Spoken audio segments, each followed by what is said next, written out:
Ok, ya. Bien, hermanos. Vamos entonces a comenzar nuestra clase de hoy.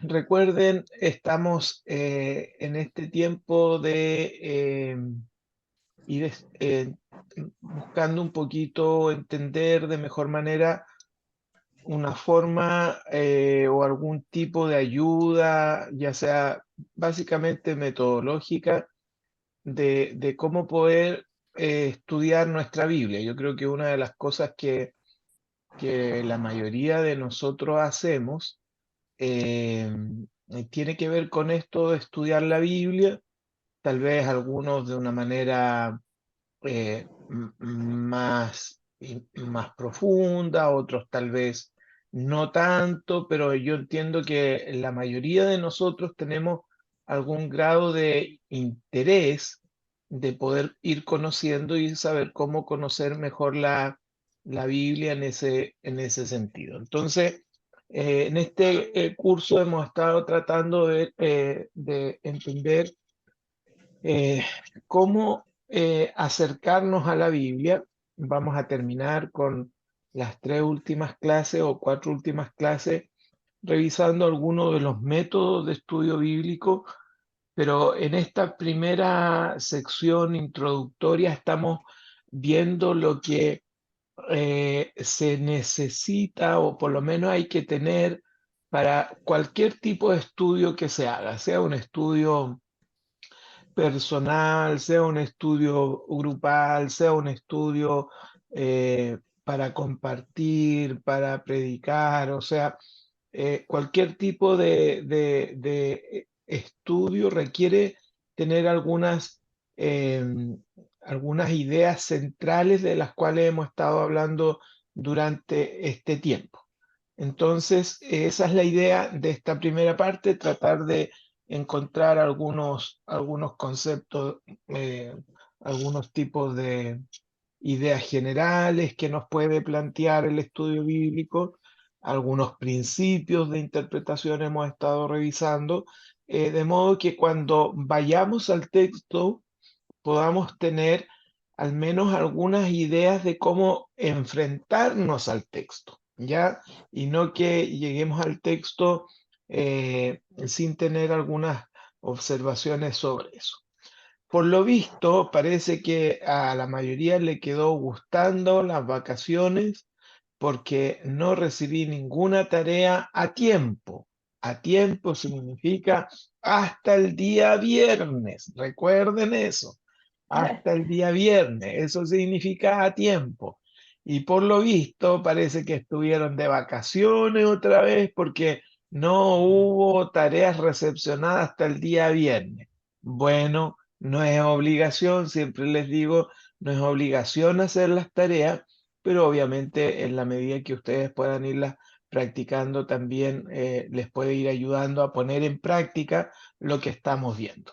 Recuerden que la tarea, según lo que vimos la clase pasada, era identificar dos de estos conceptos que estuvimos revisando en el libro de Santiago, ¿verdad? Y la idea era poder encontrarlos y solamente encontrarlos y remarcarlos. Bien, nosotros hemos estado partiendo de eh, en la clase número 1. Recuerden que estuvimos repasando algunas preguntas que nos acercan al texto. O sea, eh, cuando yo leo un pasaje y comienzo a hacerle algunas preguntas que me ayudan un poquito a ir entendiendo, me ayudan un poquito a ir comprendiendo lo que voy a leer, en eso estuvimos. Luego estuvimos con dos conceptos de reglas generales que tiene que ver básicamente con las reglas generales del contexto y ahí estuvimos trabajando un poco lo que tiene que ver con el contexto todavía desde el punto de vista solamente eh, bíblico. Dijimos que los otros dos que son extra bíblicos, vale decir que ya hay que ir a literatura o hay que ir a escritos externos, no lo íbamos a considerar porque nos quedamos básicamente con los dos internos, que son conocer el contexto inmediato de un pasaje y conocer el contexto ampliado de un pasaje. Entonces, desde este punto de vista, leemos un pasaje de la Biblia, comenzamos a hacerle algunas preguntas de acercamiento, ¿verdad? Ese sería lo ideal, una vez que uno lee un pasaje, hacerle algunas preguntas para tratar de ir entendiendo un poquito mejor el pasaje.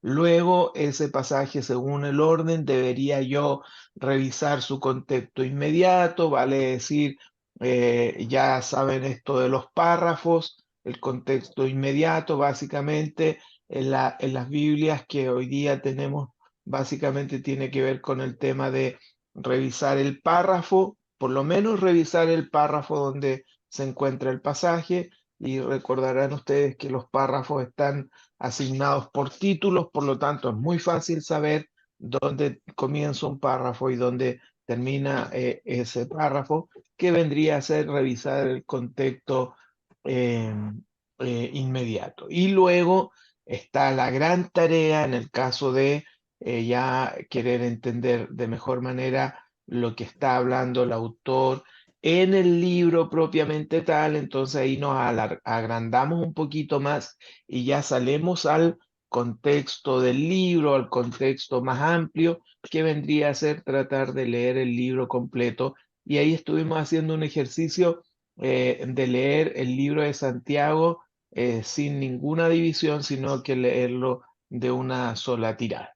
Y la clase pasada comenzamos a ver algo también que tiene que ver con la idea de los principios de interpretación, y estos principios de interpretación, principalmente la semana pasada estuvimos hablando del lenguaje figurado de la Biblia, ¿verdad? Estuvimos revisando básicamente tres que son eh, no son los únicos, pero tal vez en esta clase me interesaría que al menos puedan ir tomando estos tres. ¿Y alguien se recuerda cuáles eran los tres lenguajes que estuvimos revisando? A ver si alguien me No, juro, ayuda. pastor. Con el primero, El, ¿cómo se llama el el primero? símil, el símil. Muy bien, muy bien, el símil. Y básicamente tiene que ver con la idea de para expresar una idea y para poder amplificar esa idea, compararla con otro tema. Muy bien. El segundo, el segundo lenguaje Metáfora, figurado que vimos es la metáfora, metáfora. metáfora. Muy bien. Y aquí, aunque se interviene también el tema de la comparación, pero acá muchas veces ya lo que se está comparando toma el sentido original o la amplificación de lo que se quiere decir. Mientras en el símil hay solo una comparación, en la metáfora ya hay toda una implicancia del tema de lo que se está comparando a través de lo dicho. Y la tercera, ¿cuál es? Que es una de las recurrentes también, Parábola. la parábola. Muy bien, que básicamente tiene que ver con la capacidad de enseñar algo a través de algo común, de una historia en común, de un conocimiento en común, enseñar una verdad que trasciende a la historia, sino que la historia me ayuda a enseñar algún concepto en ese sentido. Muy bien, ahí vamos entonces, y hoy día en la clase número 5 vamos a seguir con el último de los principios de interpretación, que también me interesa que lo repasemos, porque muchos de ustedes ya seguramente lo saben o lo conocen, pero me interesa que lo repasemos, y este tiene que ver básicamente con las formas literarias en que la Biblia está escrita, las formas literarias. A ver, pongan atención a la siguiente imagen. ¿Qué es lo que ustedes ven ahí en esa imagen? Una ¿Qué es Biblia. lo que ustedes ven ahí en esa imagen? A ver, Un libro de la Biblia. ya, ahí ven un libro que se llama, ¿qué cosa? Que se llama Santa la Biblia. Biblia. Exacto, muy bien. Y ya, normalmente, y esto está bien porque la pregunta es esa, ¿no? ¿Qué es lo que ustedes ven allí? Es un libro que se llama la Biblia. Y hay que mencionar que durante mucho tiempo se consideró este libro básicamente como un solo libro, como una sola unidad. El problema un poquito de eso es que a veces, no siempre, a veces se nos olvida un poquito o se nos pierde la visión de que si bien es cierto, nosotros tenemos físicamente un libro que denominamos Biblia y que leemos como la Biblia, en estricto rigor, ese libro no es un libro, sino que es en realidad una biblioteca. ¿Ya? Recuerden esto.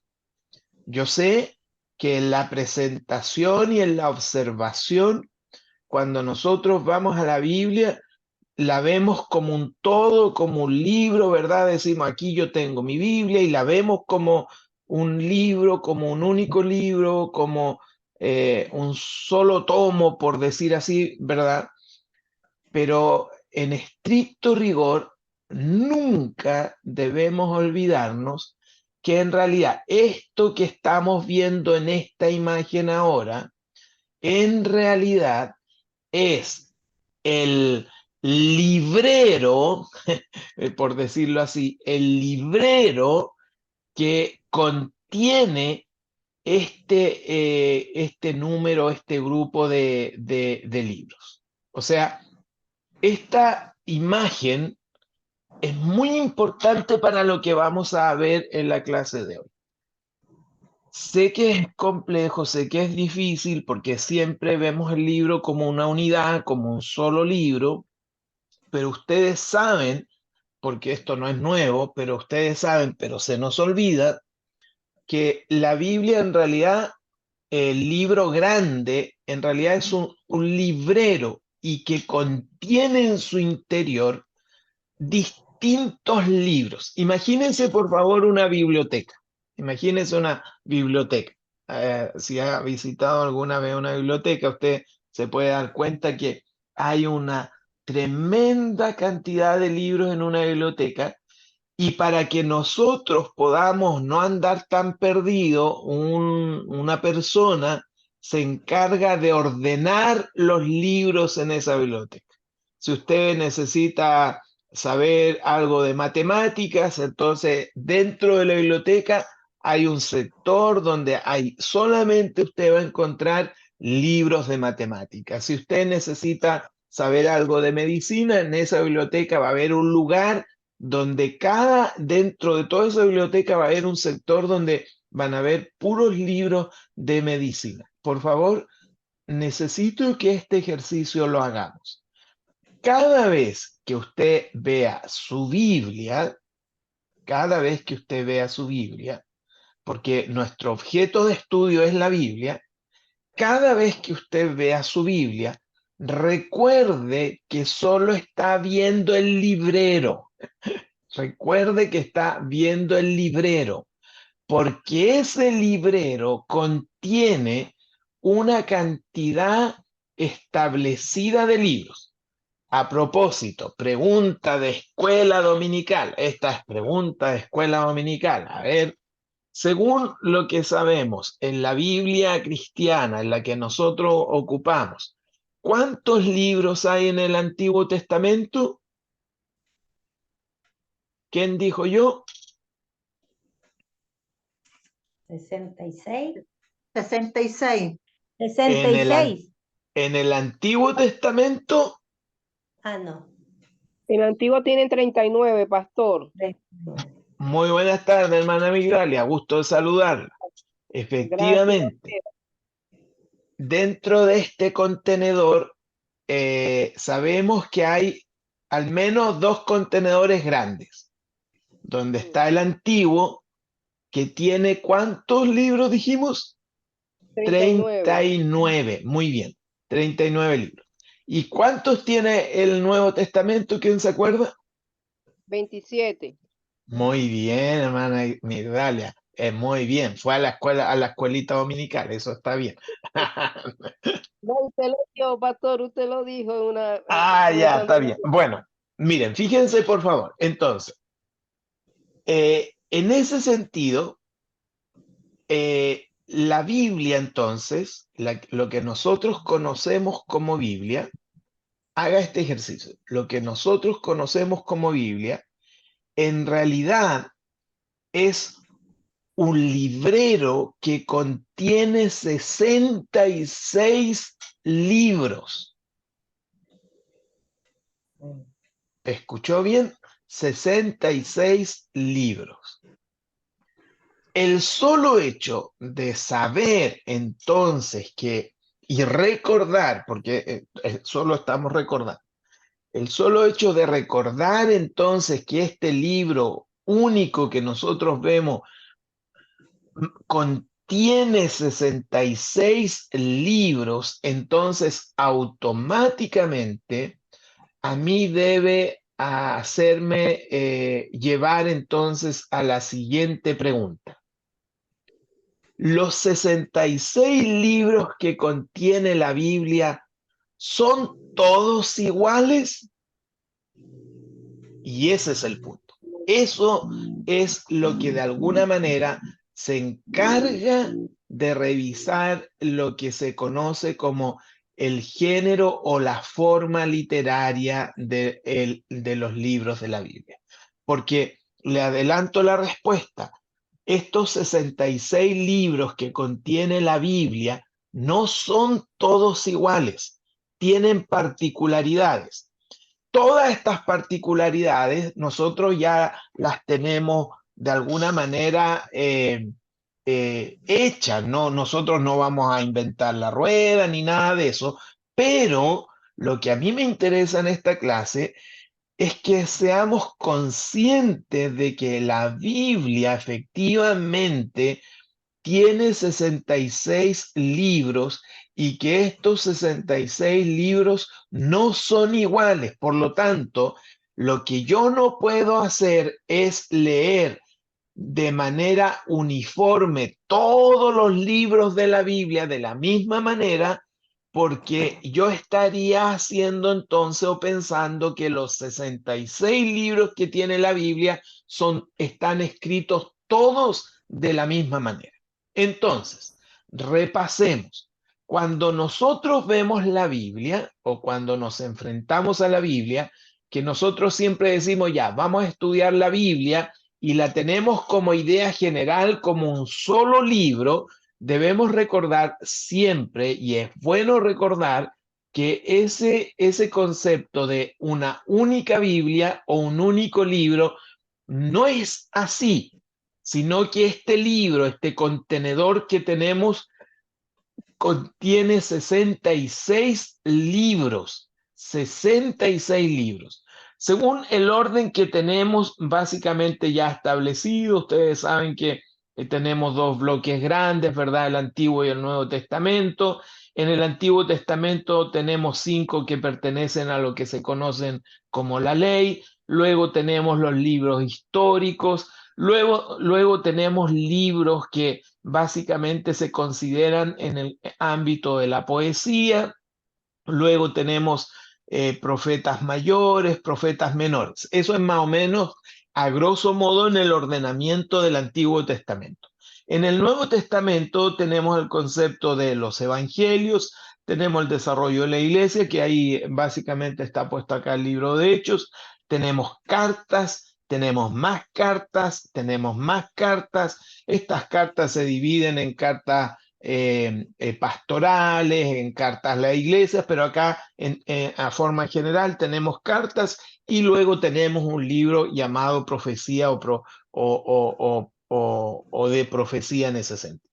Entonces, ¿qué es lo que tenemos que decir hoy día en primer lugar para partir en esta clase? Es que cuando nos referimos al género, a la forma literaria, que es lo que vamos a revisar hoy día, lo primero de lo cual yo tengo que hacerme cargo es que la Biblia no es una única escritura desde Génesis hasta Apocalipsis. No es una única escritura, sino que tiene diferentes libros. Y allí entonces donde nace esta pregunta, si tiene diferentes libros, ¿son todos iguales? La respuesta automáticamente no son todos iguales.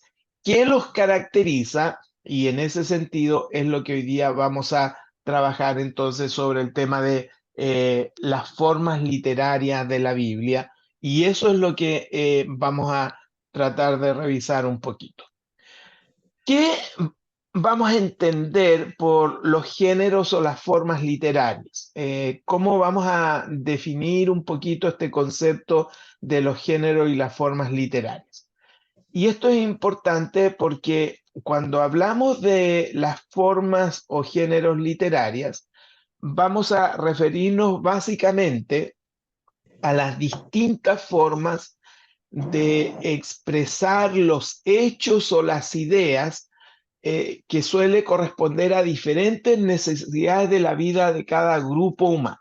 O sea, las formas literarias en realidad no es otra cosa que cómo yo o usted, o en este caso los autores de la Biblia, expresaron por escrito los hechos o las ideas que querían transmitir. ¿Cómo lo hicieron? Ese es básicamente el concepto de un género o forma literaria de manera muy simple. Por ejemplo, uno tendría que decir que si uno está participando, por ejemplo, en un grupo de política, los textos o los escritos que va a hacer un grupo que está participando, por ejemplo, de política, esos textos van a tener una forma de escribirse en ese sentido porque van a analizar su realidad, van a hacer propuestas, van a hacer programas, lo que sea, desde el punto de vista de lo que ellos están planteando, vale decir, como en ese sentido, como la política. Entonces, el escrito que salga de un grupo que está haciendo política va a estar impregnado tremendamente por la forma en que ellos van a expresar sus ideas o sus hechos vistos desde el punto de vista de la película, o sea, de la política. Entonces, en ese sentido, nosotros debemos reconocer que en la Biblia, por lo menos en el concepto del Antiguo Testamento, ya el pueblo de Israel se comienza a establecer como un pueblo en particular, o sea, es un pueblo particular, distinto, que tiene una forma de interpretar la vida, que tiene una forma de interpretar los hechos, que tiene una forma de interpretar las ideas. Entonces el pueblo de Israel comienza una serie de escritos interpretando, porque recuerden que básicamente esto colocando por escrito la manera en que ellos pensaban o querían expresar lo que ellos estaban viviendo en ese tiempo. Es así, por ejemplo, que nosotros distinguimos que ya el pueblo de Israel, con todos sus escritos, tantos aquellos que están en la Biblia como aquellos que no están en la Biblia, el pueblo de Israel comenzó a generar su propia serie de escritos con sus géneros y su propia forma. ¿Por qué? Porque recuerden que básicamente este concepto tiene que ver con la distinta forma en que alguien expresa sus hechos o sus ideas frente a alguna situación que están viviendo. Es así como el pueblo de Israel crea relatos. Estos relatos tienen básicamente la intencionalidad de recordar el pasado y crear pertenencia, por ejemplo, darse cuenta, identidad de que pertenecen al pueblo de Dios. El pueblo de Israel también va escribiendo en su forma de ver su vida, su desarrollo, va escribiendo un género, una forma de ver que se llama epopeya, por ejemplo, para fomentar el entusiasmo y celebrar eventos de personajes, va escribiendo leyes de acuerdo a lo que encontramos en la Biblia, también el pueblo de Israel comienza a escribir, a transmitir cuerpos organizados para la vida social, para lo religioso, para lo político, y se va estableciendo en un escrito. O sea, ¿qué es lo que quiero decir acá? El tema del género o este concepto de forma literaria que estamos viendo hoy día no es más que simplemente cómo un grupo social va transmitiendo, expresando en lo escrito sus ideas, sus vivencias. Y de acuerdo a lo que quiera expresar, de acuerdo a cuál es la intención de lo que quiere expresar, entonces comienza a inclinarse por una forma. Entonces, por ejemplo, si básicamente comienza a hablar en el sentido de fomentar, animar a la gente, qué sé yo, colocar personajes de una manera especial, hacerlos visible notoriamente, colocar características específicas sobre ese personaje, es probable que ese género llegue a terminar finalmente en lo que conocemos como una epopeya. Esto también sucedió en el Nuevo Testamento, porque así como en el Antiguo Testamento el pueblo judío comienza a expresar sus vivencias con Dios, su experiencia con Dios, obviamente en el Nuevo Testamento la iglesia que comienza a aparecer, la iglesia que comienza a funcionar, que comienza a desarrollarse, obviamente también comienza a producir y a transmitir su propia literatura. ¿Por qué? Porque ahora se trata de sus propias experiencias. Entonces ellos comienzan a escribir, y es por eso que ahora en el Nuevo Testamento se juntan los materiales sobre la vida y actuación y predicación de Jesús, y eso es lo que se conoce como evangelios, porque se hace necesario escribir sobre la vida de Jesús. Entonces se requiere comenzar a juntar, a buscar cómo vamos a escribir de Jesús, y eso va determinando de alguna manera los distintos formas o ideas de cómo el texto bíblico o los libros de la Biblia en ese sentido se van juntando para ser escritos y comprendidos por el resto.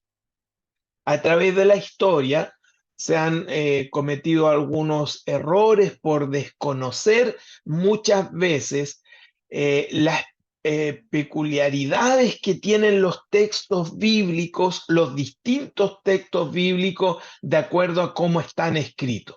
Durante siglos, por ejemplo, la iglesia ha tenido serios problemas con el concepto de la ciencia, por ejemplo. ¿Por qué?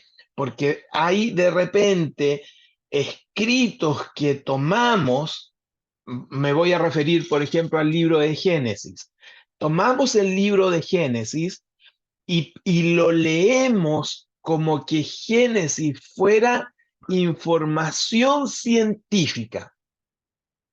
Pero resulta que en la medida que la ciencia va avanzando, cuando nosotros pensamos que el Génesis nos está entregando información científica y la ciencia va avanzando y va comenzando a descubrir cosas que antes no se habían descubierto, entonces comenzamos a tener serios problemas. ¿Por qué? Porque como hemos estado leyendo el Génesis pensando que es un libro de información científica y no nos hemos acordado que podría ser que el libro de Génesis no sea un texto científico, sino sea un texto teológico. Entonces, en la medida que la ciencia va avanzando y la ciencia comienza a descubrir cosas que van en contra de nuestra lectura cientificista del libro de Génesis, entonces comenzamos a tener serios problemas. Recordarán ustedes que en la Edad Media la iglesia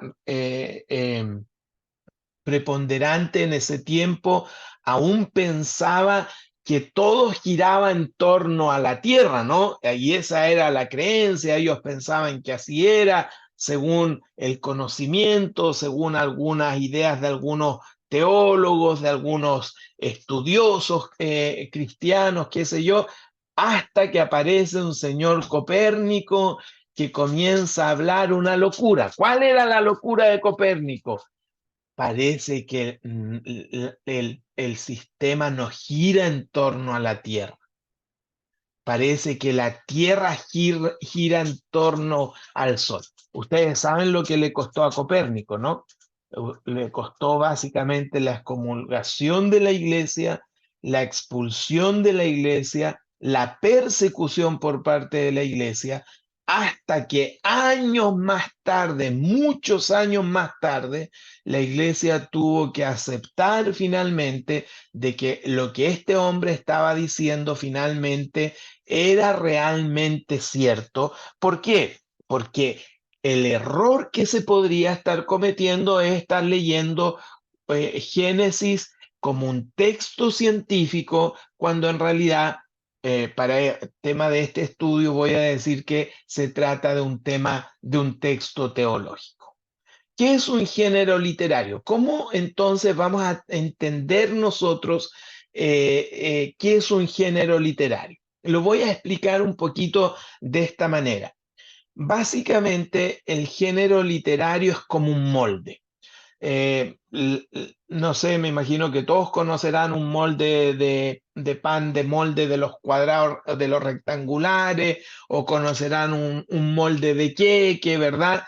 Si yo le digo a mi esposa, el de los que está comiendo hermano César, ahí parece ahora que lo veo, si yo le digo a mi esposa, voy a hacer un pan de molde, normalmente, ¿qué molde yo voy a tener que buscar? El rectangular largo, ¿verdad? Porque ese molde sirve para hacer eso. Si yo hago un pan en el molde de un queque, podría servir, podría ser, pero para eso está el molde. El molde sirve para determinar lo que voy a hacer. El género literario o la forma literaria, de manera muy, muy simple, tal vez se puede definir de esta manera. Es como un molde lingüístico, básicamente.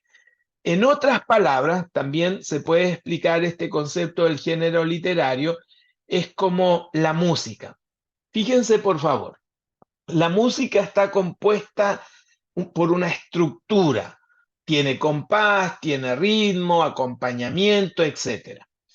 Y según ese compás, según ese ritmo, según cómo esté ese compás o ese ritmo, esa música puede ser un tango, puede ser una samba, puede ser una cueca, puede ser una pieza fúnebre, no importa.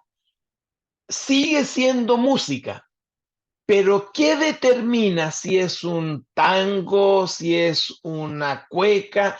La estructura que se le va a dar a esa música.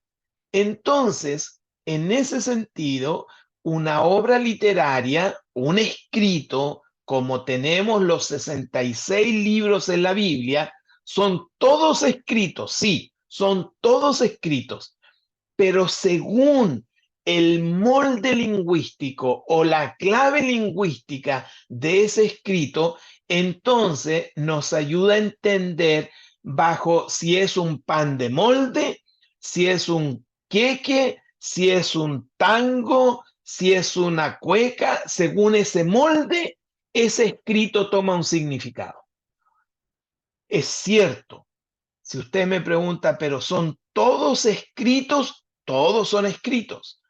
Pero según el molde que se esté utilizando para hacer ese escrito, según el molde, toma alguna diferencia del otro. ¿Por qué un escrito puntual de la Biblia se le conoce que es diferente a otro? Por el molde que está escrito, o vale decir, por el concepto de el molde lingüístico que está utilizando para expresar eso. Fíjense, por favor, en ese sentido. Entonces, todos los géneros tienen siempre, todos los modelos de géneros siempre nacen de un origen social. Por ejemplo, en lo que conocemos como el género de la lamentación, que hay escritos en estos 66 libros que están dentro de eso, son libros que se caracterizan porque su forma está así. Obviamente, un género de la lamentación, obviamente se origina en el rito en el que se llora a una persona desaparecida. Entonces, el género obedece a la situación también o al origen de donde se escribe.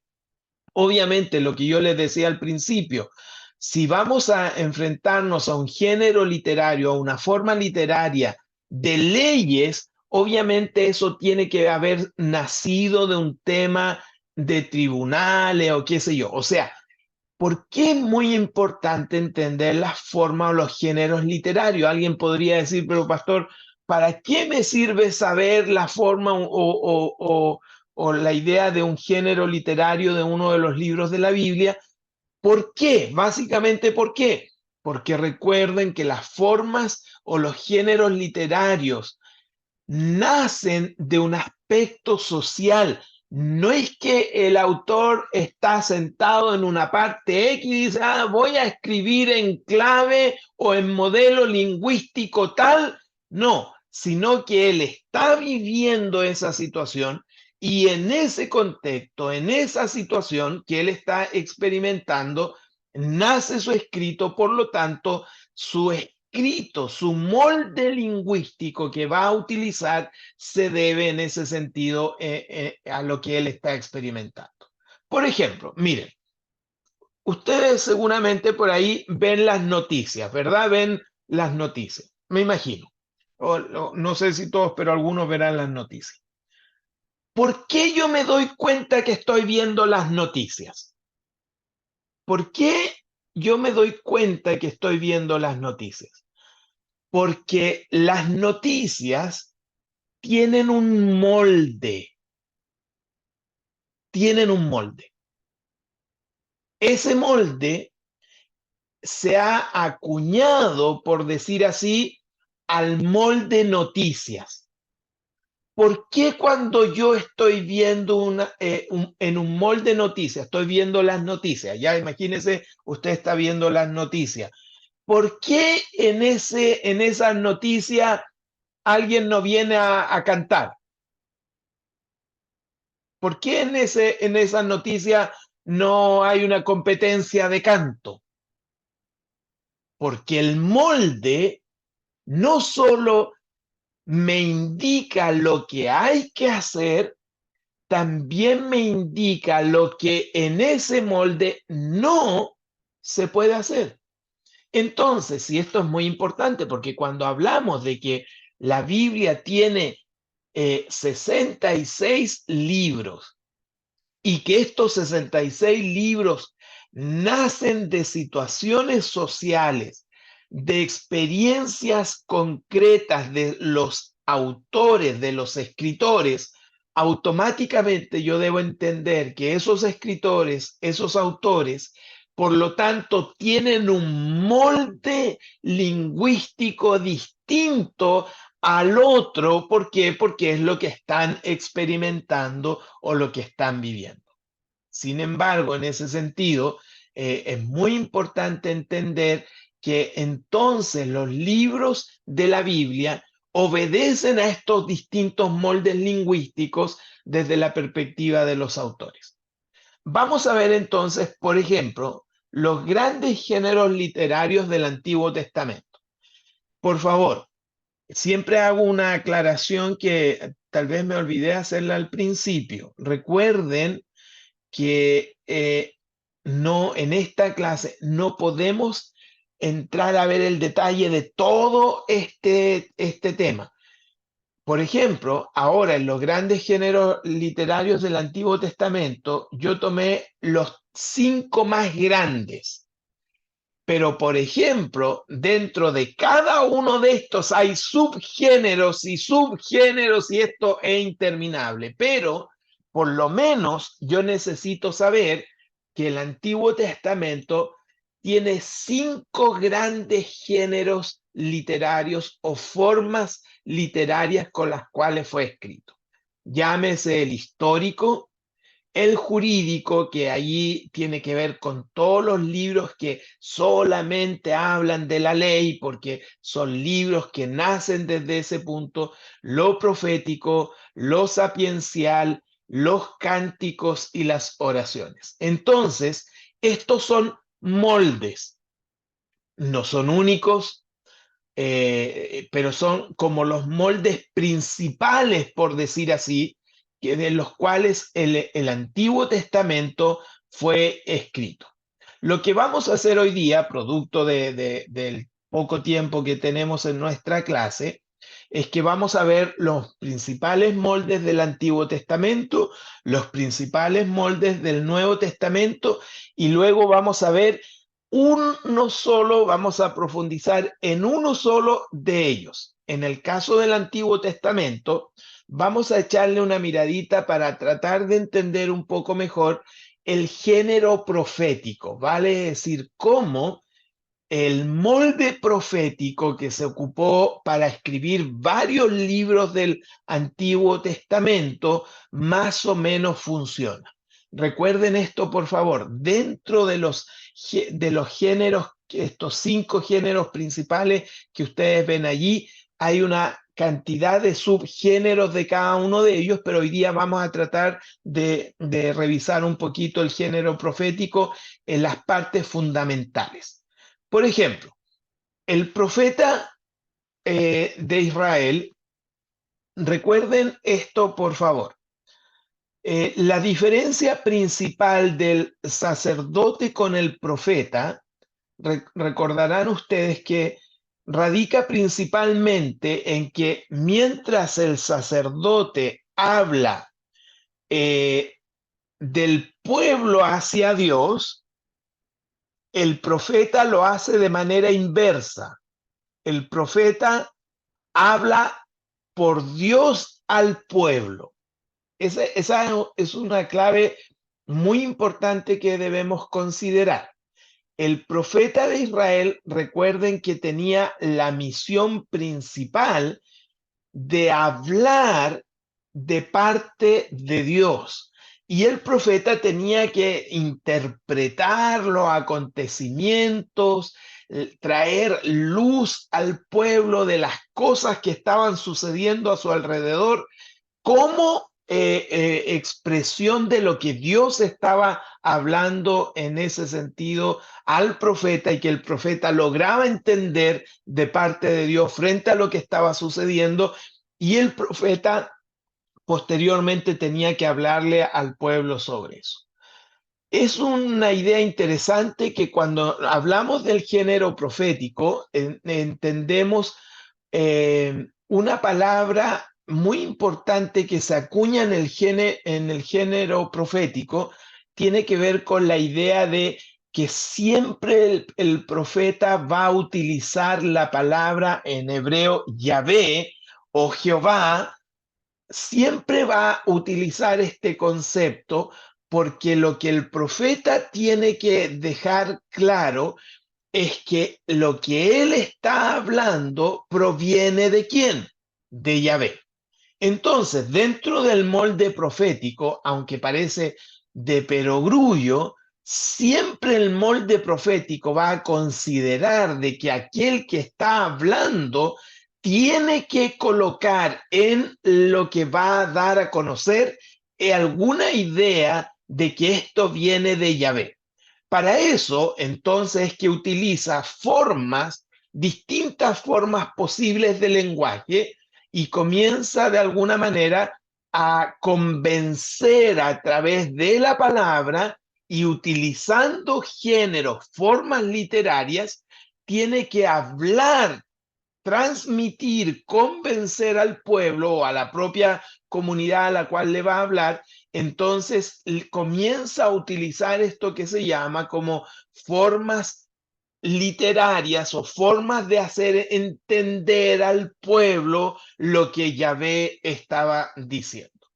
Dentro de eso se destacan al menos dos conceptos del género profético que es muy usual principalmente en el tema de la profecía. Lo primero tiene que ver con la sentencia o lo que se denomina como mensaje de desgracia. Y esto los que normalmente leen los profetas ya se habrán dado cuenta que básicamente el mensaje profético siempre va en clave de decretar sentencias y mensajes de desgracia. Esto siempre es la idea de que viene de parte de Dios. Básicamente, y escuche bien, básicamente en las profecías están gran parte de las profecías en clave de mensaje de desgracia. Constituye el material más abundante del libro de los profetas y tanto por su forma, por su contenido, se puede distinguir básicamente de dos maneras. Por eso es que cuando uno lee libros de la profecía o cuando lee libros del Antiguo Testamento que están enmarcados en forma o género profético, no debe a usted extrañarle que básicamente lo que va a encontrar usted en esa lectura tiene que ver con mensajes de desgracia. ¿Por qué? Vamos a verlo un poquito. ¿De qué manera se establecen estos mensajes de desgracia de parte del profeta hacia el pueblo, que en ese sentido tenía que, ustedes ya saben, considerar siempre este concepto de Yahvé para que la palabra que este hombre pronunciaba o transmitía fuera funcionando o fuera reconocida por el pueblo? Primero, había una amenaza. Ustedes dirán, pero pastor, ¿de qué estamos hablando? Así funciona la profecía. La amenaza se introduce siempre por una fórmula. La fórmula básica de la amenaza del concepto profético tiene que ver con esto. Así dice Yahvé o así dice Jehová. Casi siempre la profecía, cuando viene en clave profética de amenaza, debe comenzar con esta idea de así dice Yahvé.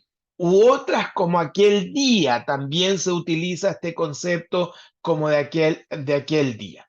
Básicamente enuncia el juicio, pero esta es la característica. El mensaje de amenaza que es profético no está, a diferencia del segundo que vamos a ver, no está fundamentada, sino que se menciona principalmente como una advertencia. Entonces se plantea como un mensaje, como una sentencia de desgracia a través de una amenaza. Y uno puede revisar aquí varios conceptos del Antiguo Testamento que están en clave profética, donde efectivamente se considera esta idea de así dice Yahvé y viene la sentencia. Y la sentencia tiene que ver con básicamente el mensaje que Dios está entregando sobre la actitud de las personas, y que si esa actitud no cambia, entonces la gente se está arriesgando en este caso a la sentencia. Diferente es cuando está la amenaza fundada, que es la otra forma en que normalmente la profecía se manifiesta.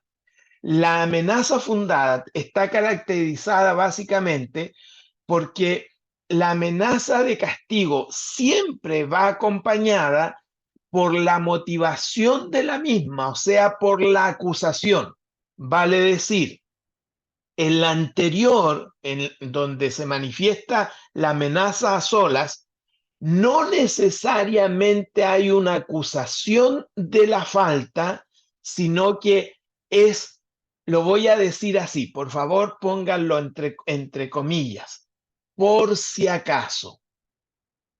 Ese concepto es literalmente, por si acaso, por si a alguien se le ocurre hacer esto, por si a alguien se le ocurre faltar a esto, entonces viene una amenaza, pero de manera preventiva, a diferencia de la amenaza fundada, porque la amenaza fundada, además de traer el concepto del castigo, viene claramente la acusación. O sea, me acuerdo, por ejemplo, en este momento de lo que le pasó a David con el profeta, cuando David había hecho toda esta, ¿cómo lo denominamos? A ver, toda esta situación de matar al esposo, después quedarse con la mujer, ¿se acuerdan? Y fue muy complicado porque parecía que nadie lo había pillado, parecía que su plan había resultado, y viene el hombre de Dios y el hombre de Dios le revela el castigo, le revela la falta y lo acusa. Allí estamos frente a un concepto de un castigo, pero enunciada la acusación. Por esto va a pasarte esto, por esta situación. Entonces, en ese sentido, casi siempre esta fórmula de maldición con acusación va acompañada con la famosa exclamación ¡ay! ¡Ay! O sea, pobre de ti, porque Dios ha visto tu pecado, te lo declara y hay una exclamación de dolor en ese sentido, porque Dios está declarando eso. Fíjense, por favor, y esto es muy importante. Gran parte de la profecía, gran parte del género literario profético se mueven estas dos ideas de mensaje de desgracia. El primero, basado en estos dos conceptos de amenaza y amenaza fundada, y en el segundo, que también hay un porcentaje importante que tiene que ver con lo profético como mensaje de salvación. Otro caso particular de este tipo de sentencias que uno encuentra en el género profético se refiere a la sentencia, pero ahora con mensaje de salvación.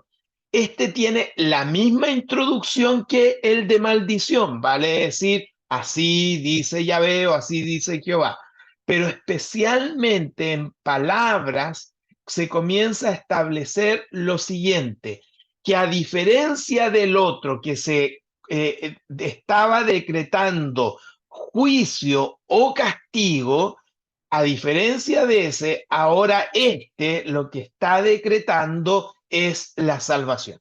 Aquí hay una cosa muy interesante con el pueblo de Israel. El pueblo de Israel recibió mucha profecía de amenaza, tanto de los dos tipos, ¿no? De la preventiva, por decir así, como la fundada, porque sabemos que el pueblo de Israel cada vez tenía problemas. Pero recordarán ustedes que frente a cada cosa que venía de parte de Dios como mensaje profético de juicio, de desgracia para el pueblo de Israel, siempre en algún momento se dejaba caer también un mensaje de salvación. Ahí está el concepto del remanente. Se acordarán cuando Dios tiene que traer profecía sobre primero Israel, luego sobre Judá. Pero, por ejemplo, el mensaje de salvación profético está dado a lo que se conoce como el remanente. O sea, habrá un grupo que permanecerá y ese grupo que permanecerá de alguna manera Dios le entrega mensajes proféticos en ese sentido de salvación. Es muy importante entonces cuando uno lee los profetas, y escuche bien esto por favor, si uno hace un estudio de alguno de los libros que tiene básicamente o está escrito en molde profético, uno debe saber que básicamente lo que va a encontrar en ese libro de molde profético, ¿qué es? Básicamente sentencias de parte de Dios por causa del pecado. Va a leer un poquito, va a encontrar una sentencia. Va a leer otro poquito, una sentencia. ¿Por qué? Porque ese es el molde utilizado en la forma o el género literario que se llama profecía. Por eso es que cuando uno estudia libros que están en clave profética, uno ya debe saber que gran parte de lo que va a extraer de allí es cómo Dios opera trayendo con anticipación el llamado al arrepentimiento, y si no se producía el arrepentimiento, entonces Dios también dejaba claramente establecido a lo que el pueblo se arriesgaba si no había un proceso de alguna manera de regreso a eso. Entonces, por eso que cuando uno lee los libros de profecía, se encuentra cada vez con ese tema, cada vez con ese tema y cada vez con ese tema. Cómo Dios llama a través del profeta, cómo Dios advierte a través del profeta, cómo Dios entrega mensajes de literalmente de desgracia para el pueblo, porque uno no se imagina, pero los libros de profecía básicamente, o los libros que están en clave de forma o género de profecía, básicamente es eso lo que se va a encontrar. Entonces, ¿en qué me ayuda a mí saber que estoy leyendo un libro de profecía? ¿En qué me ayuda pensando en este aspecto que estamos hablando acá? Pensando en esto. Es que todo lo que yo estoy leyendo está bajo este molde. Por lo tanto, en cada pasaje que yo lea o capítulo que yo lea, seguramente me voy a estar encontrando con distintas advertencias de parte de Dios a través del profeta para que el pueblo de Israel no caiga en desgracia, sino que sea librado finalmente de la situación. Recuerde, algunas son de carácter preventivo, vale decir, no hay una acusación formal, clara de fondo. Otras vienen no solamente con la sentencia, sino que también vienen con la acusación. Y allí uno debe, en su lectura, en su estudio, debe darse cuenta si esta profecía, esta sentencia que se está dictando de parte del profeta es una sentencia que está en clave de prevención, o es una sentencia donde se está dando a conocer finalmente cuál es el pecado, cuál es la falta, cuál es lo que el pueblo de Israel ha hecho o alguien ha hecho que amerita la sentencia en ese sentido de parte de Dios. Muy bien. Y ahora nos vamos a los grandes géneros literarios del Nuevo Testamento, y aquí por tema siempre de tratar de ver lo macro, no lo más pequeño, vamos a mencionar los 4 principales géneros literarios del Nuevo Testamento. Estos son los llamados evangelios, porque evangelio es un género o una forma literaria. Cuando hagamos el estudio de los sinópticos, seguramente nos vamos a centrar en tratar de entender un poquito la forma de escribir de los evangelios. También está el concepto de los relatos o de los hechos no como libro de hechos, ¿no? Sino que hechos como acciones, no como libro de hechos, sino como acciones. Las cartas, que es un género, una forma literaria, ¿verdad? y también el género apocalíptico o de Apocalipsis que encontramos en ese sentido en el Nuevo Testamento. Y obviamente voy a tratar de que podamos echarle una miradita en este lado del Nuevo Testamento desde los 4 géneros principales o formas literarias al que tal vez podría ser uno, a ver, no digo el más complicado, porque cada uno tiene sus bemoles, como diríamos, pero vamos a echarle una miradita al que yo creo que todos quisieran que miremos, que es el género apocalíptico. ¿Cómo funciona el género apocalíptico desde ese punto de vista? Lo primero que tengo que decir sobre el género apocalíptico es que este es un género que lo crea la literatura judía. No existe desde el punto de vista como género fuera, o por lo menos no se registra fuera de la literatura judía. Es la literatura judía la que hace nacer o experimenta con este género que se conoce como género apocalíptico. Es interesante porque 3 siglos antes de Cristo, escuche bien esto, 3 siglos antes de Cristo, ya se estaba escribiendo obras en género apocalíptico. Uno que no conocemos y el otro sí lo conocemos. El que no conocemos es el denominado primer libro de Enoc, escrito por lo menos 3 siglos antes de Cristo y que está absolutamente en clave apocalíptica escrito. Y el otro que sí conocemos, que es el gran libro que desde el Antiguo Testamento tiene gran parte de escritura como género apocalíptico, que es el libro de Daniel. Entonces, el libro de Daniel está en clave o género apocalíptico y en el Nuevo Testamento, principalmente, obviamente, el principal del Nuevo Testamento vendría a ser el libro de Apocalipsis. La apocalíptica o este género principalmente tuvo un auge, por decir así, entre lo que se conoce como la era intertestamentaria, vale decir, desde que se cerró la revelación del Antiguo Testamento hasta que se abre la del Nuevo Testamento, en ese periodo, que son 400 años, en ese periodo la apocalíptica tuvo su gran apogeo. En algunos textos proféticos, por ejemplo, del Antiguo Testamento, se conocen o se ven algunos aspectos de la forma apocalíptica, pero es Daniel principalmente el que lo desarrolla en ese sentido.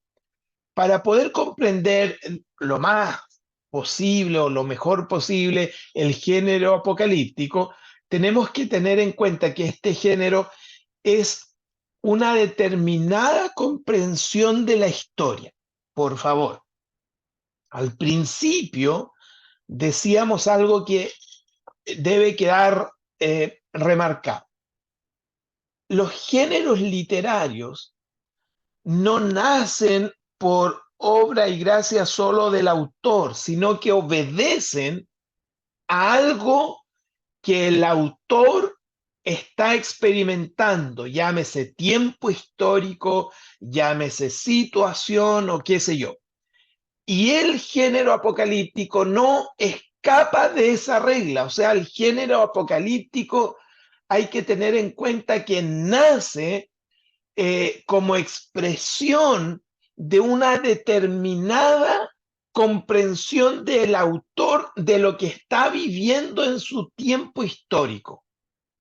El autor apocalíptico, el que hace escrito en esta clave, parte de la idea básicamente de la siguiente manera. que la historia del ser humano es una forma lineal, por decir así, y que en toda esa línea de la historia Dios ha estado participando. Entonces, ¿qué dice él? Si yo entiendo que Dios ha estado participando en toda la historia de la humanidad, entonces en mi proceso histórico Dios está interviniendo. Producto de que él entiende que en su proceso histórico Dios está interviniendo, entonces se escribe con forma apocalíptica desde su experiencia histórica, porque él considera que Dios está interviniendo en su historia. Este plan se puede descubrir en la historia pasada. Y fíjense, por favor, les voy a mostrar un elemento que quiero compartir con ustedes hoy día y quiero que me entiendan muy bien, por favor. Lo que vamos a leer a continuación es un libro, no está en nuestra Biblia, en la de nosotros no está, también se llama Enoc, pero no es al que me refería anteriormente, sino que es el Enoc que aparece en la Biblia de la Iglesia Ortodoxa de Etiopía. Ustedes saben que allí nace un gran, ¿cómo decirlo? Una gran comunidad cristiana en Etiopía, que es, con el paso de los tiempos, se convierte en lo que hoy día se conoce como la Iglesia Ortodoxa, pero de Etiopía, ¿ok? Muy bien. Ellos tienen en su Biblia, en este grupo que se considera un grupo cristiano, ¿verdad? Tienen en su Biblia un libro llamado Enoc. Y lo que vamos a leer a continuación se encuentra, es un resumen de lo que se encuentra escrito en ese libro de Enoc, en los capítulos 93 y 91 y algunos versículos de ese capítulo. Y es interesante porque en ese libro de Enoc, que está escrito en clave apocalíptica o en forma apocalíptica o en género apocalíptico, se distinguen 4 elementos interesantes. Recuerden, lo que vamos a leer a continuación no está extraído del libro de Apocalipsis. Está extraído de un libro que no está en nuestra Biblia, pero que está en la Biblia de la Iglesia Ortodoxa de Etiopía. Ok, miren por favor. Primero, el momento actual del autor es comprendido como tiempo final, sometido al poder del mal y en el que los justos, buenos y creyentes padecen crecientemente persecución. Ya, primera cosa. Cuando Enoc escribe su libro en clave apocalíptica, ¿verdad? O en molde apocalíptico, lo primero que resalta es que el tiempo histórico que él estaba viviendo, él lo estaba comprendiendo como que era el tiempo que había llegado, ¿qué cosa? El fin. ¿Ok? Había llegado el fin. Y que básicamente este fin, él en su escrito, él interpretaba que este fin, el poder del mal se había esparcido básicamente y que los creyentes, los hombres de fe, estaban cautivos por el poder del mal y esta persecución. Miren, por favor, primer elemento, clave apocalíptica. ¿Cuál sería la clave apocalíptica aquí? Considerar que su tiempo histórico de él era, ¿qué cosa? El fin. Cada vez que alguien considera su tiempo y piensa que ese tiempo histórico que está viviendo puede ser el fin, está leyendo su historia en clave ¿qué? En clave apocalíptica. ¿Me siguen? Sí. Esto es un molde, es una forma. Aquí no estamos leyendo Apocalipsis, estamos leyendo un libro escrito en clave o en forma o en género apocalíptico. Y las características de este escrito son las que yo estoy enunciando. Primero, leer el tiempo actual del autor, comprendido como el tiempo final. Segundo, la confrontación entre ambos poderes, el de Dios y el mal, culminará con una batalla final en la que triunfa Dios luego de una intervención espectacular. ¿Qué le parece? Ojo que no estamos leyendo Apocalipsis. ¿Cuál sería la segunda clave acá que nosotros encontramos que uno podría considerar como clave o género apocalíptico? Es que se va a enfrentar dos fuerzas. Básicamente, en este caso, una fuerza desconocida en Enoch como Dios y la otra, acá no nos interesa llamarle, sino que la otra fuerza sería la fuerza contraria a Dios. ¿Ok? Entonces, la segunda clave de género o de forma escrita como apocalíptica sería esta idea de que se requiere el enfrentamiento de dos fuerzas contrarias. No importa cómo sea la forma del mal, pero es la forma antagónica a la forma de ¿quién? A la forma, en este caso, de Dios. Tercer elemento. Entonces, Enoch lo dice así, comenzará el nuevo eón. ¿Qué es eón? El nuevo tiempo, o una nueva era, o una nueva creación. Entonces comenzará el nuevo eón.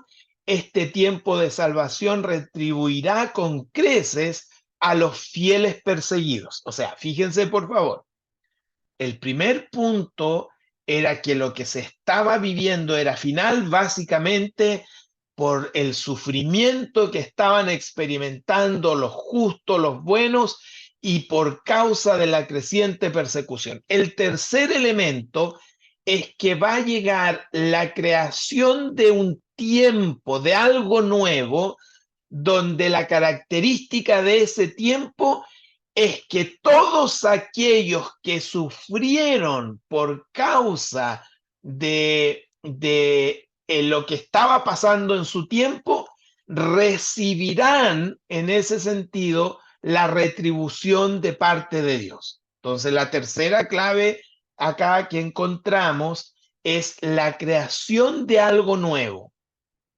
¿Ok?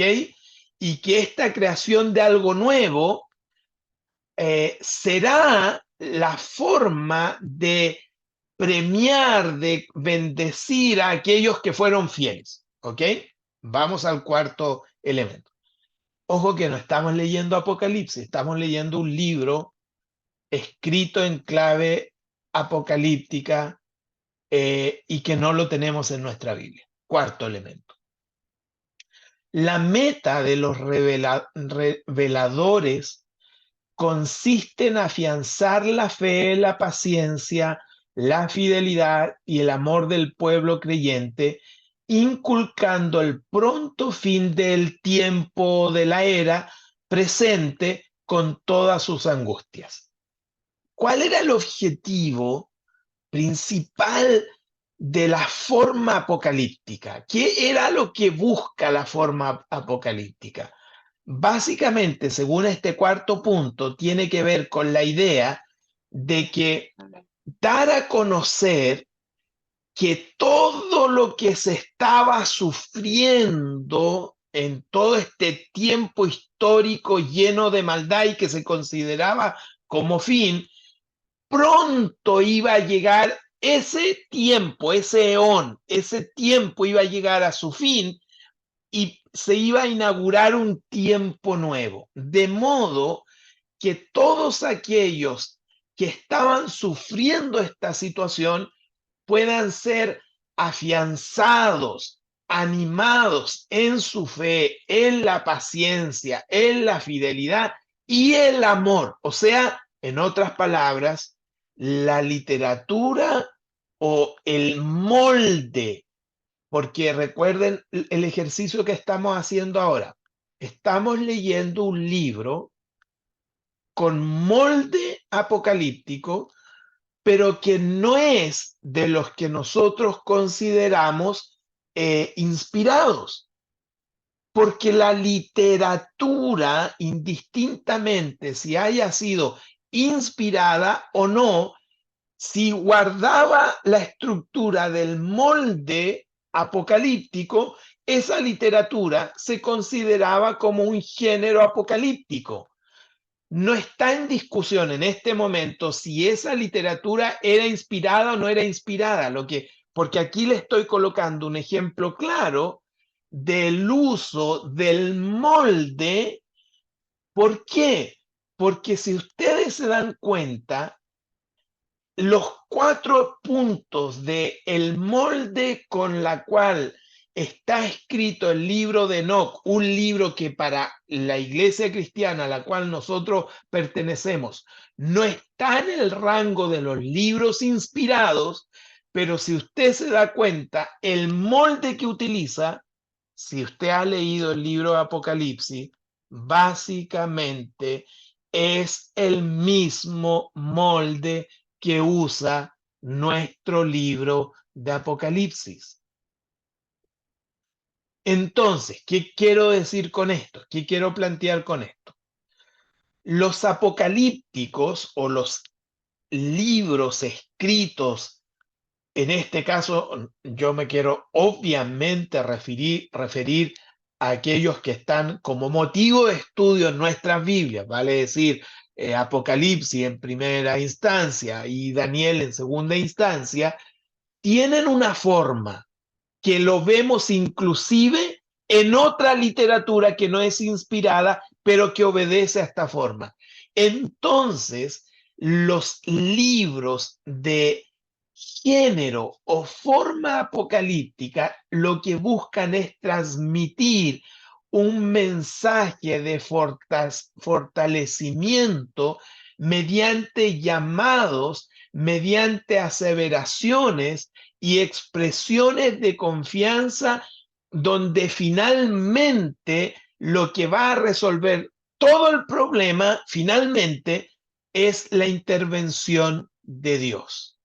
Porque si ustedes se dan cuenta, Apocalipsis básicamente, con todo el panorama que nos presenta, el gran tema de Apocalipsis es que Dios intervendrá nuevamente en la historia del ser humano, así como lo hizo cuando Jesús intervino en la historia del ser humano. Apocalipsis lo que está diciendo, Dios volverá a intervenir nuevamente en la historia del ser humano. Y esto es muy importante porque recuerden esto, los géneros y las formas literarias no nacen de la imaginación solamente del ser humano, sino que obedecen a situaciones que están experimentando.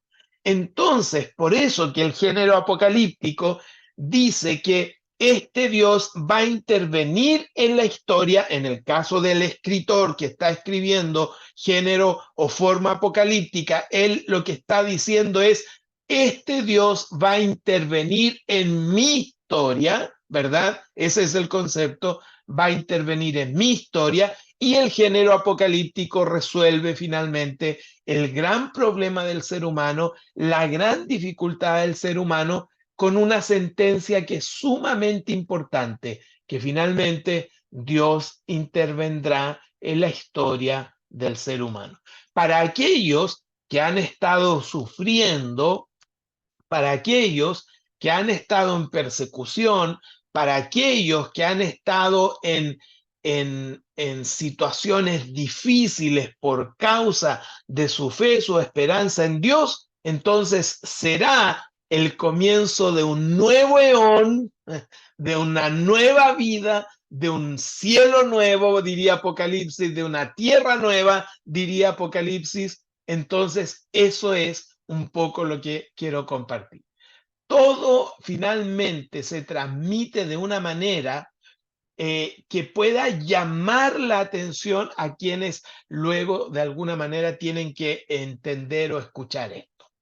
El Apocalipsis del Nuevo Testamento contiene elementos obviamente de los libros del Antiguo Testamento, con tradiciones judías. Recuerden que el género apocalíptico nace en la literatura judía. Por lo tanto, si el género apocalíptico nace en la literatura judía, es obvio que si alguien va a escribir en clave, forma o género literario apocalíptico, tenga que recurrir a algunas de las formas judías propias que son de la forma o del modelo judío apocalíptico. En su conjunto es una producción cristiana, obviamente. ¿Dónde está la diferencia? Porque aquí quiero marcar una diferencia entre lo apocalíptico meramente judío versus al Apocalipsis del Nuevo Testamento. Lo explico de la siguiente manera. En el apocalíptico o los escritos apocalípticos del Antiguo Testamento, básicamente se refieren a la llegada del eón, a la llegada del eón. Lo voy a explicar, calma. Mientras que el Apocalipsis del Nuevo Testamento ya no se refiere a la única llegada del león, porque desde el punto de vista del Apocalipsis del Nuevo Testamento ya interpreta que el eón nuevo ya se inició. ¿Cuándo se inició? ¿Con la venida de quién? De Jesús. Por eso es que se denomina como segunda situación. En cambio, en el pensamiento judío, como ellos todavía consideran que ese eón nuevo no se ha abierto por causa de que el Mesías aún no ha llegado, la diferencia de la literatura apocalíptica judía es que ellos todavía están esperando el inicio completo de este eón nuevo con la llegada de ¿quién? Del Mesías. Porque a ellos le falta que llegue ¿quién? El Mesías. ¿Y quién es el que inaugura en la literatura apocalíptica judía este eón nuevo? La llegada del Mesías. En el caso de Apocalipsis, ya no está pensando en eso, sino que está pensando en que el eón ya comenzó. Por eso que el Apocalipsis está planteado no como inicio, sino como fin. Como fin del eón o del tiempo que aperturó la llegada de Jesucristo a la tierra, y que ahora en el Apocalipsis lo único que se hará es que todo lo que el Mesías, para nosotros Jesucristo, prometió y dijo se cumpla. Los judíos no. Los judíos, ellos en su interpretación apocalíptica aún están esperando el inicio de ese eón con la llegada del Mesías. Algunas cositas de orden práctico como para ya ir finalizando. ¿Qué características tiene el género apocalíptico? Algunas características del género apocalíptico. Primero, obviamente, cualquiera que haya leído alguno de los escritos en género o forma apocalíptica se habrá dado cuenta que está llena de símbolos. Y es muy importante porque es una característica fundamental de la literatura apocalíptica. Por ejemplo, el blanco a veces significa victoria, el amarillo no significa esperanza, sino que significa muerte. O sea, por ejemplo, hay símbolos típicos de la literatura apocalíptica en colores. Entonces, todo el Apocalipsis utiliza colores. El caballo escarlata, el sello amarillo y colores y colores, asigna simbología a cada uno de estos símbolos. También usa mucho número, pero como símbolo, por favor, número como símbolo. Por ejemplo, ustedes saben que el concepto 7 tiene que ver con aquello que es bueno, completo, perfecto. El 6 se usa para lo incompleto y lo malo, por eso es que se establece que la marca va a ser un 666. ¿Qué está diciendo un 666? Entendiendo que eso se extrae, es un... lo voy a explicar de esta manera. El 666 aparece en la literatura apocalíptica judía para hablar del maligno o de lo malo. Entonces, ¿cuál es la idea en este caso, de repetir 3 veces el 6 acá en Apocalipsis? Es que esta marca representa lo más malo de lo malo de lo malo. No es estrictamente que se va a colocar como marca 3-6, sino que el número 6 sabemos por la literatura judía que tiene un significado para los judíos. ¿Por qué aparece acá? Porque recuerden que la literatura apocalíptica nace en el judaísmo y cualquiera que quiera escribir literatura apocalíptica, especialmente en los tiempos donde fue escrito estos libros, toma elementos de la literatura judía y los coloca acá, como por ejemplo el tema de los números. El número 6 para lo incompleto, a veces para lo malo, el 7 para lo completo y perfecto, casi siempre para lo bueno, el 10 también es completo, 12 siempre literatura judía va a hablar del pueblo de Dios y principalmente de los patriarcas, vale decir de los hijos de Israel, básicamente. Entonces, lo numérico aparece permanentemente como simbólico, por favor. Lo numérico aparece como simbólico. Es lo tercero. Es esencialmente común e importante el símbolo de los animales, que se suelen representar naciones o reyes poderosos. Y esto, nuevamente, viene de la literatura judía, porque esto nace en Daniel. No es Apocalipsis que inventa las bestias o qué sé yo. Esto ya fue escrito 3 siglos antes, más o menos, en el libro de Daniel. Es él el que parte con esto. En el libro de Esdras también hay referencias a esta idea de los animales. Su punto de partida está en Daniel. Sabemos que básicamente lo que está escrito acá en Apocalipsis, gran parte es tomado de Daniel, por lo tanto sabemos que es literatura apocalíptica judía que Juan toma para tratar de transmitir ahora su idea de fin, su idea de lo que estaba experimentando.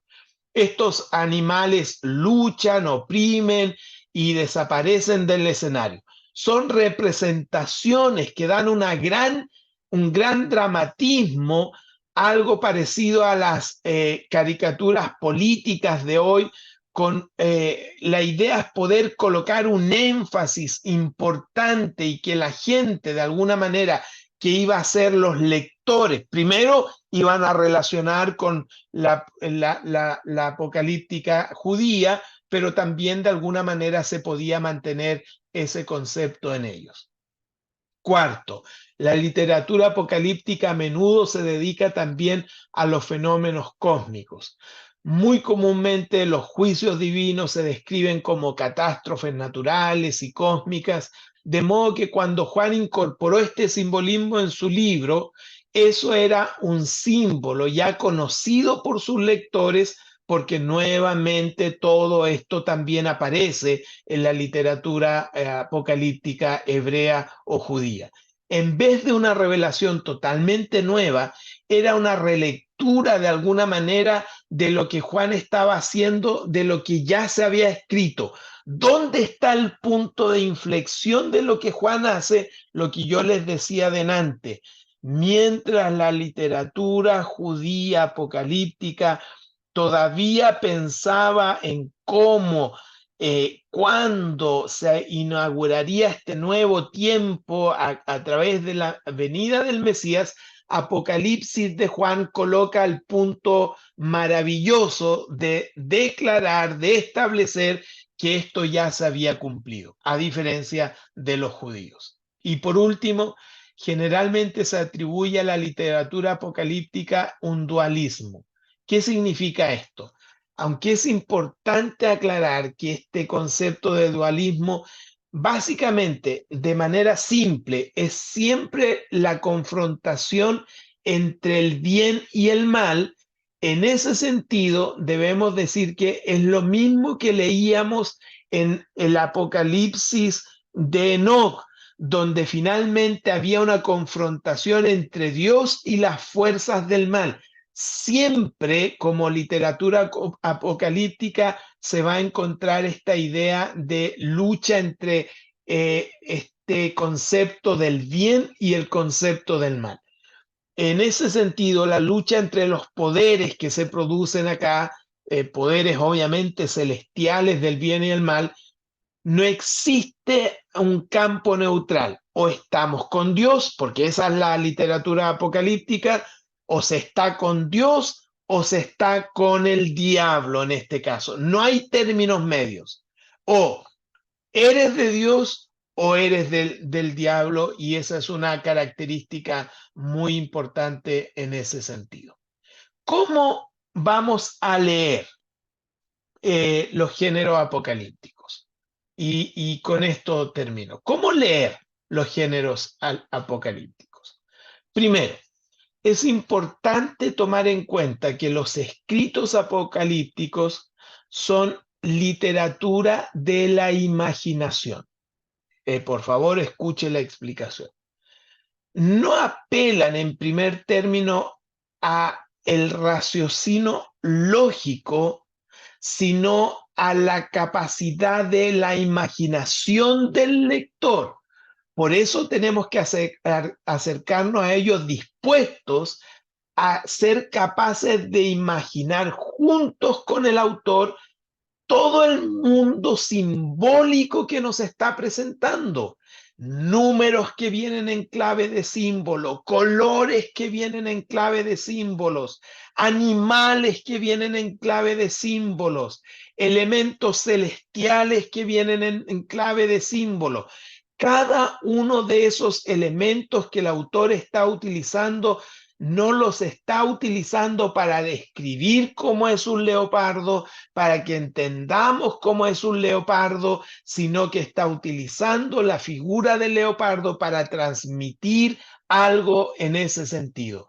Por lo tanto, para la mayoría de nosotros es re importante ser capaces de pensar un poco a través de esta simbología que utiliza el escritor en clave apocalíptica, cuáles son los principios generales que se está tratando de decir acá. Vimos 4, que son los fundamentales. El escritor que está escribiendo en clave apocalíptica siempre está pensando que su momento histórico es el final.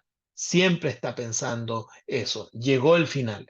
Por lo tanto, como llegó el final, él dice, y en el final, esta maldad, todo esto está agobiando a aquellos que quieren hacer verdad. Entonces, estos 4 principios que vimos arriba deben estar por sobre los conceptos simbólicos que estamos recibiendo del autor, porque en el momento en que nosotros, que ha sucedido, por ejemplo, sobre, por ejemplo, sobre la famosa marca de la bestia. Me imagino que usted habrá escuchado, habrá visto la cantidad de veces que se ha dicho, acá está la marca de la bestia porque este código de barra incrustado tiene un 666. Por ejemplo, ese es solo un ejemplo. ¿Qué estamos haciendo allí?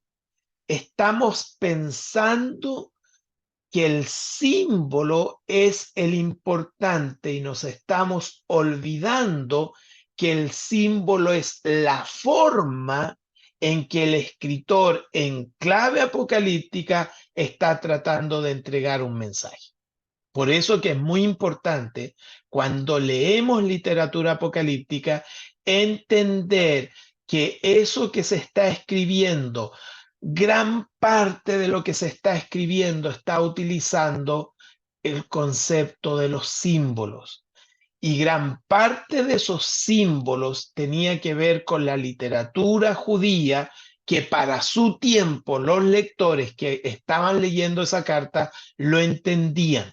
Trabajo nuestro es tratar de entender qué significa esa simbología. Segundo, ya que la literatura apocalíptica suele ser de contexto, y esto es muy importante, recuerden esto, la literatura apocalíptica, como todo género literario, no sale de la nada, sino de donde la persona está experimentando algo y está tratando de darlo a conocer, entonces es absolutamente indispensable interpretarla en constante relación directa con su contexto histórico original. Y desde ahí con nuestro actual contexto histórico. Esto lo voy a pasar porque de alguna manera ya lo hemos visto en la clase anteriores, la importancia del contexto para entender al escritor en ese sentido. 3. La literatura apocalíptica, la más de las veces el mensaje central viene en visiones y sueños. Obviamente, el escritor está tratando de transmitir algo en clave apocalíptica, en género apocalíptico, y hay una forma dentro de esto, y esa forma es cómo transmitir esto, y básicamente usted se va a encontrar que toda la literatura o gran parte de la literatura que calza al molde apocalíptico siempre va a estar involucrado este concepto de las visiones o del sueño, porque es una forma de transmitir en la clave o molde apocalíptico. Las palabras de Apocalipsis van pintando cuadros y los cuadros hablan. En ese sentido, está tratando de mostrar cuál es la fuerza, cada uno de estos cuadros que se plantean, cuál es la fuerza que hay detrás de cada una de estas imágenes en ese sentido. Muy importante en ese sentido pensar o recordar lo siguiente. Sobre esto termino diciendo lo siguiente. Por supuesto, hay mucha enseñanza en el Apocalipsis que no son simbólicas y no deben de alegorizarse. Se debe determinar finalmente el sentido y el mensaje de cada pasaje.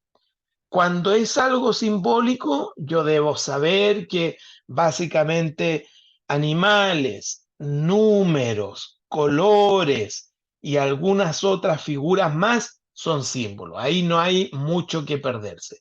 También sé que esto se transmite a través normalmente de esta idea de visiones o sueños y tengo que ver eso. Y tercero, muy importante, nunca sacar, y esto es, lo vimos en las clases anteriores, pero yo haber puesto el énfasis correcto en eso, nunca sacar un escrito, finalmente, leerlo fuera del contexto que el autor estaba experimentando.